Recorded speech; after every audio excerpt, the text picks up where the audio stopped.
어느 집에나 애물단지 하나씩은 있을 겁니다. 바로 저희 시댁에는 남편의 형이 아주 골치 아픈 혈육입니다. 저희 남편과 저는 어릴 때부터 한 동네 살았던 친구 사이였고 성인 되어 연인으로 발전해 결혼한 케이스입니다. 워낙 오랜 시간 친구였기 때문에 서로의 집안 사정 정도는 잘 알고 있죠. 남편은 학생 때부터 혼자 제 앞가림 잘하고 살았고 말투나 행동이나 모두 차분하고 성실한 편입니다. 가회나 학원 한 번 안 다니고도 혼자 공부해 좋은 대학 가고 알아서 진로 정해 7급 공무원 시험 3년 만에 떡하니 붙었어요. 솔직히 저도 아들이 있지만 저 말고 지 아빠 닮았으면 하는 소망이 있을 정도로 괜찮은 사람이에요. 반면 남편의 형은 진짜 골칫덩이입니다. 이런 말 예의 없고 제가 아주 싸가지 없어 보이죠? 제 얘기 다 들어보시면 제가 시아주버님 싫어하는 게 이해가 가실 겁니다. 시아주버님은 소시적 동네에서 알아주는 날라리였어요. 제가 학생 때 잘 보아왔기 때문에 알고 있습니다. 외모 괜찮은 건 인정하는데 그 잘생긴 얼굴값 한다고 고등학교 때부터 술, 담배를 하고 여자 문제로 정학을 먹고 그런 형에 비해 동생인 제 남편은 천사 그 자체였기 때문에 동네 어르신들도 둘이 같은 핏줄 맞냐, 한 명은 주워온 거 아니냐는 식으로 농담할 정도로 흑과 백, 양과 그냥 완전 서로 다른 사람입니다. 아무튼 그런 시아주버님이 공부에는 영 소질이 없더니 고등학교 졸업하고 나서 바로 사업하는 동네 양아치 형들이랑 어울리더니 불법적인 일로 돈을 벌기 시작하더라고요. 그렇게 20대 초반에는 꽤나 버는 듯 하더라고요.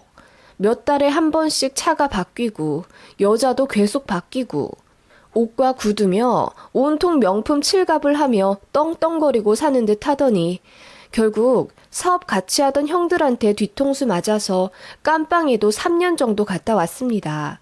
사기죄로요.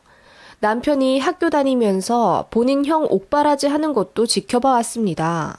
자기 형 한심해는 하면서도 그래도 핏줄이라고 꼬박꼬박 돈도 넣어주고 그러더군요. 그러다가 출소하고 나서 빨간 줄 때문에 제대로 된 취직도 못하고 그냥 돈 떨어질 때마다 단기 알바나 전전하면서 살더라고요. 그런 형 때문에 남편도 꽤나 골치 아파하고 있었고 친구 사이일 땐 그냥 위로만 해줬는데 어쩌다 보니 서로가 남녀로 느껴져 연인이 되었어요. 결혼 얘기가 오가니 그전엔 딱히 신경 쓸 일이 없던 남편 형이 가로고치게 되더군요.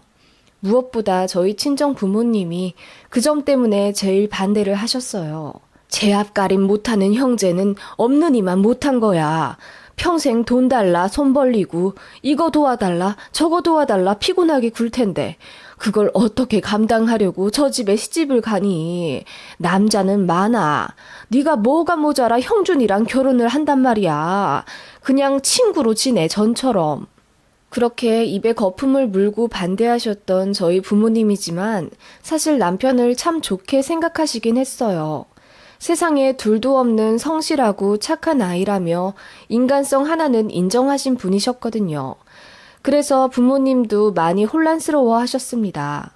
제가 워낙 좀 불같은 성격이라 지금의 남편 아니면 절 맞춰줄 사람도 없어 보이기도 했고요. 그때 남편이 전에 없이 아주 남자답고 강단 있는 모습으로 저희 친정 부모님을 설득해서 마침내 결혼을 하게 되었습니다.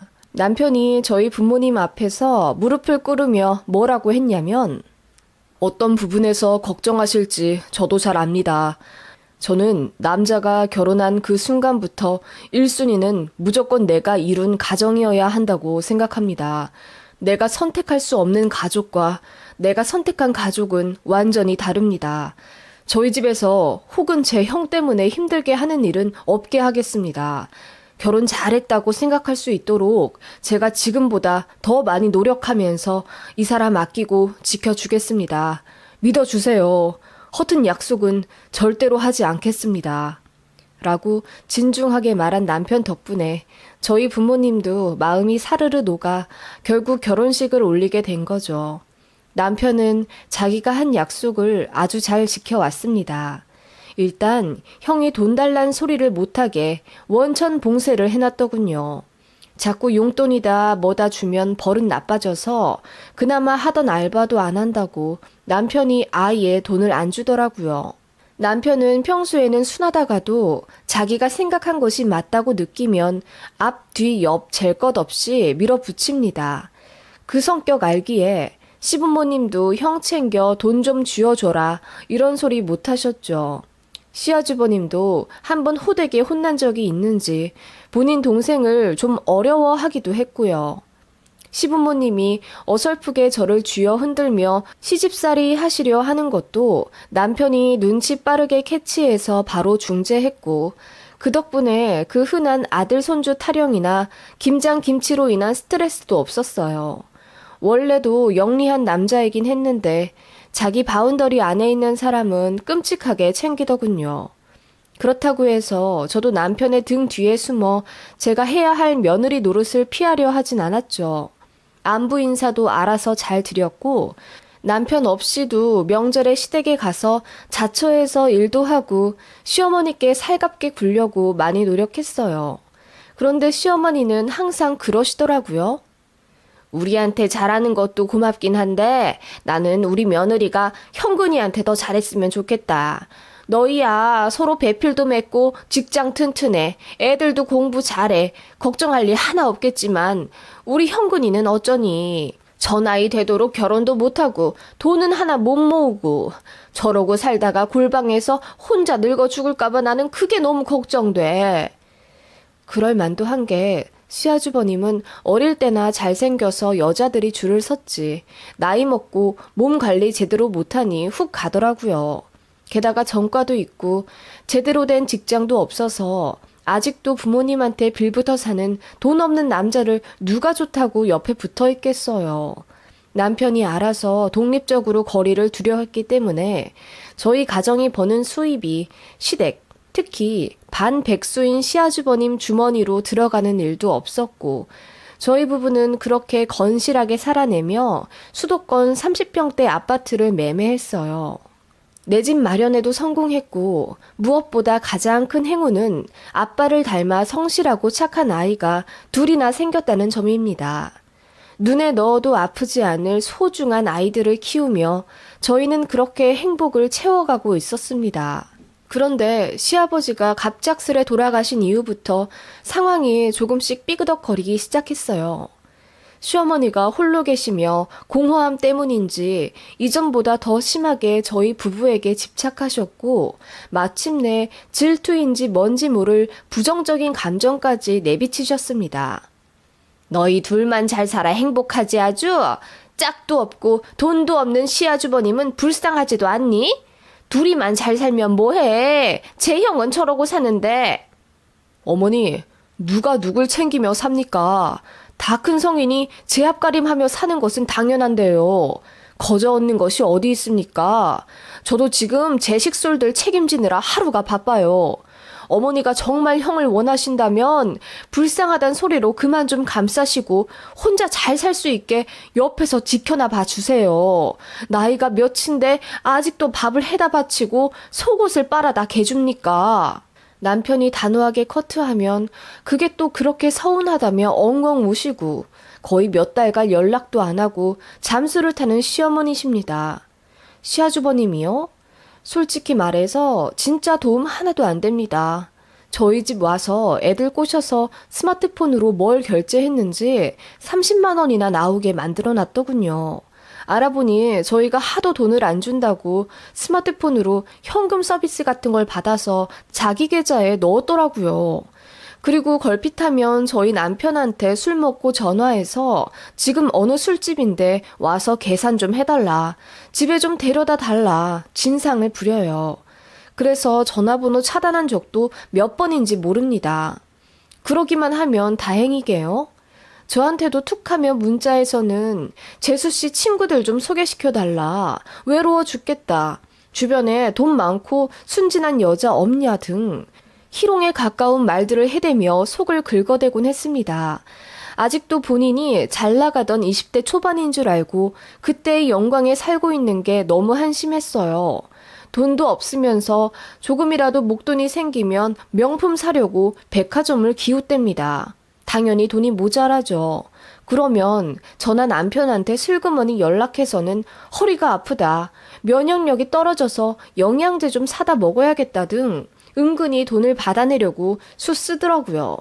그 밖에 많은 일들이 있는데 다 쓰기도 창피하고 아무튼 저는 시아주버님 너무 싫어요. 혼자 살면서 곧 쉰이 다 되어가는데도 노모 밑에서 독립 안 하고 아직도 엄마 밥 먹고 살아요. 자기 속옷도 한 번도 안 빨아입고요. 그럴만도 한 게 시어머니가 어찌나 아주버님을 오냐오냐 감싸며 사셨는데요. 인생 잘못 꼬여서 그렇게 된 게 불쌍하다 하시며 연민을 갖고 계시니 어쩔 수가 없겠죠. 그래도 영 최악은 아닌 것이 시아버지가 생전에 벌어두신 돈도 있고 시어머니도 그 돈 관리를 아주 잘하셔서 다행히 시아주버님께 돈을 다 털리지 않고 잘 쥐고 계세요. 그래서 시아주버님이 어머님 옆에 붙어있는 이유도 됩니다. 몇 년 전 저는 애들 학업 뒷바라지하고 라이딩 해준다고 대기업을 조금 이르게 명예퇴직했습니다. 애들도 거의 커서 손도 잘 안 가고 거의 학원에만 붙어 있으니 제가 예전보다 시간이 좀 남는 걸 시댁에서 어떻게 귀신같이 알고 시어머니가 저에게 자주 연락하시더군요. 할 일 없으면 좀 와라. 와서 시아주버님 밥 좀 차려드려라. 아주버님 봄 외투가 없는데 하나만 사갖고 와줘라. 등등. 별 시덥잖은 걸로 자꾸 부르고 저를 시댁 일에 자꾸 관여하게 하더군요. 그전에는 제가 하도 바쁘니 건들질 못했다가 슬슬 한가해 보이니 시간 편히 쓰는 게 배알 꼴리셨나 봐요. 게다가 남편이 높은 직책 올라가면서 너무 바빠져 예전보다 시댁에 들이받는 게 덜해지니 시모도 이제 눈치 안 보고 시짜짓 하더라고요. 예전 같았으면 저도 속상해서 남편에게 미주알 고주알 다 말했겠지만 나이도 나이인데다 남편이 워낙 바쁘니 신경 쓰게 하고 싶지 않아서 시댁 일을 웬만하면 꾹 참고 남편에게 말하지 않았습니다. 지금 생각하면 그게 화를 불러일으킨 것 같아요. 싹이 슬슬 보였을 때 남편에게 바로 말해서 바로 잡았어야 했는데 작은 불씨인 줄 알고 가만히 냅뒀더니 그러던 어느 날 시어머니가 중요한 이야기를 한다면서 저를 부르시더라고요. 어머님, 중요한 이야기면 애들 아빠도 오라고 해야 하지 않을까요?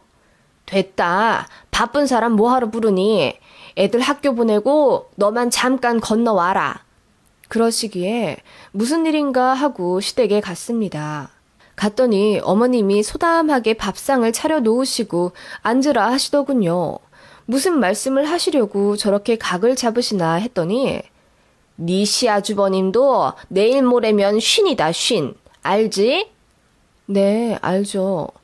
그런데 내가 봤을 땐 홍기는 이미 물 건너간 것 같고 나도 관절염이다 고혈압이다 뭐다 해서 몸이 안 좋잖냐. 내 몸 하나 건사하기도 힘든 마당에 네 시아주버님까지 챙기려니 내가 워낙 힘든 게 아니라서 말이야. 네? 아, 네. 어째 또 시아주버님 챙기라는 잔소리일 것 같아서 방어력 높이고 듣고 있었는데 어머님 말씀은 더 놀랍더라고요. 내가 그동안은 널 봐줬다. 너 일하느라 바쁜데 애들 중학교 공부까지 봐주느라 고생 많이 한 거 안다. 그런데 이제 퇴직도 했고 애들은 고등학생이라 밖에서 보내는 시간도 많은데 너는 팽팽 놀고 있잖니. 늙은 시애미는 안 봐줘도 괜찮다. 나는 평생의 숙제가 바로 큰 놈이야. 네 시아주버님이 제 짝도 못 찾고 저렇게 내 옆에서 빌빌거리고 있는 거 보면 나는 죽어도 눈을 못 감을 것 같다. 아들들이 있으니 내 맘을 알잖냐. 그치? 네? 어머님, 그치만 내가 오늘 널 왜 불렀는지 잘 알겠지? 미룰 만큼 미뤘고 봐줄 만큼 봐줬다. 결혼이란 건 비단 네 남편하고만 잘 먹고 잘 살려고 하는 게 아니다. 상대방 가족도 잘 보살펴줘야 하는 게 결혼이지. 이제 네 시아주버님 좀 모셔가거라. 큰애 대학 가면 집안에서 비비적거리고 데리고 있지 말고 자취를 하든 기숙사를 보내든 해서 내보내고 그 방에 네 시아주버님을 들여놔라. 네? 아니 어머님, 그게 갑자기 무슨 말씀이세요? 갑자기는 무슨... 그러면 결혼도 안 하고 저러고 있는 네 시아주버님을 평생 모른 척하고 살 작정이었냐? 내가 언제까지 다 큰아들 속옷 빨래하고 앉아 있어야 해. 차라리 이제 요양원에 들어가고 말지. 제가 난색을 표하자 갑자기 버럭 화를 내시며 제게 대답을 강요하시더라고요. 난 챙길 만큼 챙겼다. 이제는 젊은 네가 해야 할 일이지. 우리 큰아들 내년부터 네 집에 들어가는 걸로 알겠다. 너 현명하니까 잘 모시고 살 거라고 믿어. 어머님도 힘드신 걸 왜 저한테 미루세요? 어머님은 어머님 아들이지만 저는 네 남편 형이면 가족이지 뭘 그래. 너 정말 정이라고는 눈꼽만큼도 없구나. 어머님, 제가 그럼 쉰이 다 되어가는 남편 형 속옷을 빨아다 바치고 매 끼니마다 밥해다 바쳐야 한다는 말씀이세요? 제가 왜요? 아주머님이 손이 없어요, 발이 없어요. 어머님이 힘들어 못하시겠으면 이제는 좀 스스로 할 수 있게 어머님이 가르치셔야지. 또 다른 노예 찾듯이 저를 불러다 시아주버님 수발을 들게 하는 게 말이 된다고 생각하세요? 노예? 아니, 네 남편 빨래하는 김에 우리 큰아들 것도 좀 하고 네 남편 밥상에 숟가락 하나만 더 얹으면 되는 걸 뭐가 그리 억울해서 노예라는 말까지 나온다니? 어머님, 말이 안 통하네요. 왜 애들 아빠 안 부르셨는지 알 것 같네요. 다음에 같이 오면 그때 얘기하세요. 제가 한마디 하고 일어나려 하자 갑자기 급하게 제 바지가랑이를 잡으시며 밥이라도 먹으며 더 들어보라고 강제로 앉히시더군요. 우리 큰아들 불쌍하지도 않니? 짓단엔 잘해보겠다고 한 일 아니야. 깜빡만 안 갔어도 이렇게 인생이 꼬이진 않았을 텐데 네가 좀 봐줘라, 응? 어머님, 솔직히 자기 인생 자기가 알아서 사는 거지 어머님이 그렇게 감싸시는 게 능사는 아니에요. 이제 겨우 고등학생인 우리 아들들도 자기들 빨래는 자기들이 세탁기에 돌립니다. 밥솥에 밥 없으면 자기들이 안 치고요. 그거 다 제가 가르친 거예요. 아들이라고 오냐 오냐 하며 다 해주다 보면 바보 돼요. 막말로 만약 아주머님이 딸이었으면 이렇게 하셨을 거예요? 뭐? 바보? 너 지금 네 시아주머님 보고 바보라고 그랬냐? 네? 아니요. 그런 뜻이 아니라요. 이게 아주 보자 하니까 예전부터 너는 뭐가 그렇게 잘나서 네 시엠이며 시아주버님 말이며 다 무시하고 지 남편 등 뒤에서 빼꼼히 숨어서 살았냐? 나는 개고생하면서 사는데 너는 뭐가 잘났다고 편하게 사는 거야. 망할 년 같으니라고. 제가 어머님 뜻대로 쉬이 넘어가지 않자 마침내 폭발하신 시어머니는 입에 담지 못할 욕설들을 하며 물잔에 담겨있던 생수까지 제 얼굴에 끼얹으셨습니다. 그 바람에 온통 젖어버린 저도 화가 나서 미치겠더라고요. 어머님, 이게 무슨 행동이세요? 저도 더는 못 참아요. 그랬더니 시어머님이 갑자기 반찬통까지 뒤집어 저에게 던지려고 하시더라고요. 제가 급히 그 손을 막았지만 어머님이 다른 한 손으로 김치를 잡아서 제 얼굴에 던지셨습니다. 그 바람에 눈에도 짠기가 들어가 눈을 뜰 수가 없었고 저는 소리를 지를 수밖에 없었습니다. 시애미 말 무시하는 것도 정도가 있지. 너같이 못돼 처먹은 년은 매운맛 좀 봐야 해. 그래야 정신 차리지. 그러시길래 저는 너무나 화가 나서 대충 앞에 보이는 반찬 하나를 꺼내서 어머님 쪽으로 던졌습니다. 그랬더니 어머님이 아이고 머니나 하시며 뒤로 나뒹구시더라고요. 대충 얼굴을 닦고 앞을 보니 어머님 이마에 된장이 처발라져 있었습니다. 바로 화장실에 들어가서 세수를 하고 겉옷을 벗고 나오니 어머님이 이번엔 제 머리채를 잡으려 하시길래 가뿐히 피하고 바로 밖으로 뛰쳐나왔어요. 그리고 엉엉 울며 남편에게 전화 걸어 자초지종을 알렸죠. 그 바람에 남편이 극대노하게 됐습니다.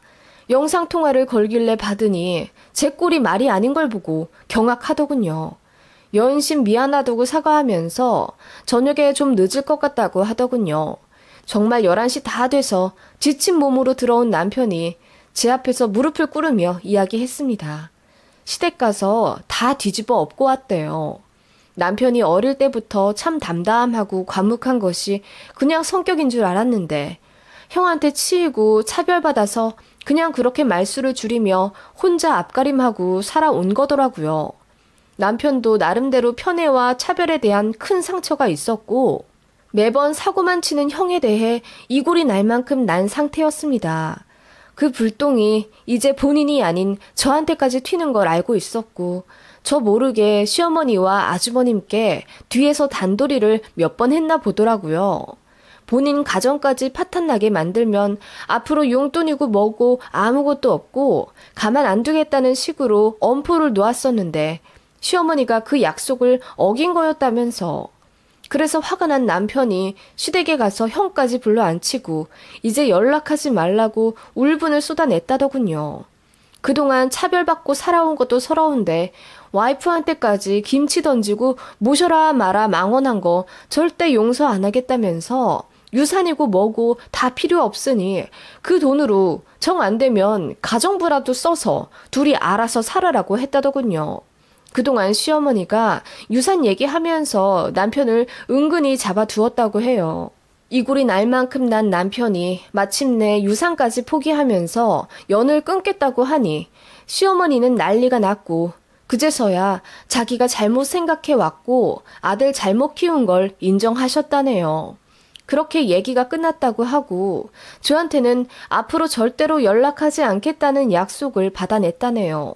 그 말을 끝으로 남편은 처음으로 제 앞에서 눈물을 흘리더라고요. 너무 지쳐 보였고 불쌍해 보여서 제가 안아주었습니다.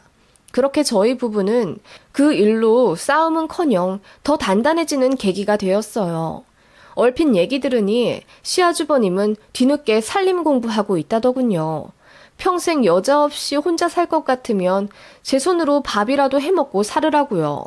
어머님이 저랑 그렇게 싸우신 이유가 말 안 듣는 며느리 때문이 아니라 제 앞가림 못하는 비정상적인 큰아들 때문이라는 걸 드디어 인정하신 모양입니다.